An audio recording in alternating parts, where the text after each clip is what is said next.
hii, nianze kulundika mazagazaga ya dunia hii. Ma ana fi dunia illa karakibin istadalla, mimi sikuwa katika dunia isipokuwa ni sawa na msafiri anayepita katika sehemu kachoka, amepata kivuli cha mti kapumzika tu, kisha baada ya mapumziko mafupi kapata nguvu za kujisogeza, maraha wa taraka, kisha yule mtu akaondoka, kisha nikaondoka, alafu mtu yule akaondoka na akakiacha kile kivuli. Ndivyo tunatakiwa tuishi hivyo Uislamu. Kwa masikitiko makubwa, kuna Waislamu, tuna neema ya Uislamu tulionao, lakini tunashindwa kuitumia neema hii.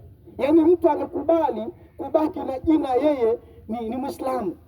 Sitaki nitaje majina ya watu, lakini tuchukue hili jina ambalo linatuenea kwamba mtu ameridhika kwamba yeye ni Muislamu, ameridhika na hilo basi, lakini kwenye kumtii Allah subhanahu wa ta'ala hayupo. Yaani msikitini shekhe ni kama anaona kituo cha polisi. Yaani kuna mtu mwingine hata umwambie tupite njia fulani, anaanza kuambia tupite hivi, anakwepa tu angalau ile sehemu ya msikiti.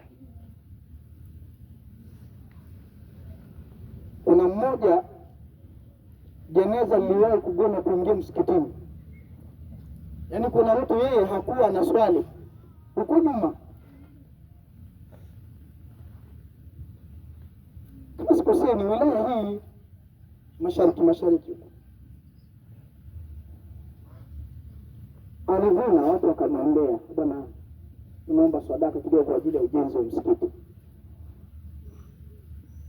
Anasema mimi siwezi kutoa pesa ya kujenga ukumbi. Yaani msikiti ni ukumbi, siwezi kutoa pesa ya kujenga ukumbi, niache kufanya mambo yangu. Yule bwana mwaka haukuisha, si mswaliji lakini Muislamu. Ilipofika siku amekufa, bahati mbaya nasema sio bahati nzuri, yule bwana hakuwa mbali sana, maeneo anaoishi sio mbali na msikitini. Watu wakaona kwa hisani yao swala ya dhuhuri ile tukaswalia pale msikitini na jeneza liende pale, afu tuunganishe, tufanyaje, tuondoke. Shekhe alipofika pale mlangoni, jeneza ligoma kuingia msikitini, milango ilikuwa imefunga. Yaani msikiti shekhe ukifungua milango hivi ukitaka kuingiza milango inafunga. Sasa haya ni baadhi yanayojitokeza. Wewe ni nani mpaka usiswali? Unapumua bure, unatumia riziki ya Mwenyezi Mungu bure, una afya, unatembea. Kuna watu wamelala kitandani kama alivyosema mara ya kwanza. Kuna watu ni wagonjwa muda mrefu, anatamani shekhe apate muda wa kukanyaga hatua za kwenda msikitini. Yaani kama anapona basi atafanya ibada ya hatari. Mimi na wewe wazima hatuna habari shekhe, tunadunda kwenye maasi. Sasa Mwenyezi Mungu Subhanahu wa Ta'ala kwa fadhila zake na kwa rehema zake hataki tuende motoni. Ndio maana ametuletea nyakati tofauti zenye ubora, tuzitumie, turekebishe zile sehemu ambazo tunakosea.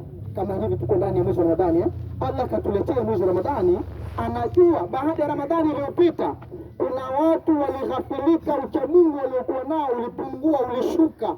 Kuna ambao hawakupata uchamungu kwenye mwezi uliopita, katuletea tena Ramadhani nyingine. Wale ambao uchamungu ulipungua warudi kule wapandishe uchamungu wao. Wale ambao hawakutafuta uchamungu kwenye Ramadhani iliyopita, basi watumie nafasi hii kwa mara nyingine kubadilisha mazingira yao.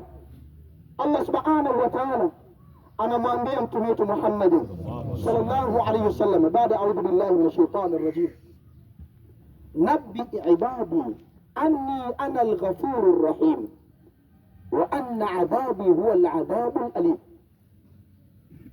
Ninaishia kwenye maneno haya. Anamwambia mtume Muhammad sallallahu alayhi wasallam, wafahamisha waja wangu, wajulishe waja wangu, anni ana al-ghafurur rahim. Wale watu wa lugha wanajua maneno yalivyokaa hapo. Nabbi ibadi, anni, ilikuwa inatosha. Tunabbi ibadi anal ghafurur rahim, ilikuwa inatosha.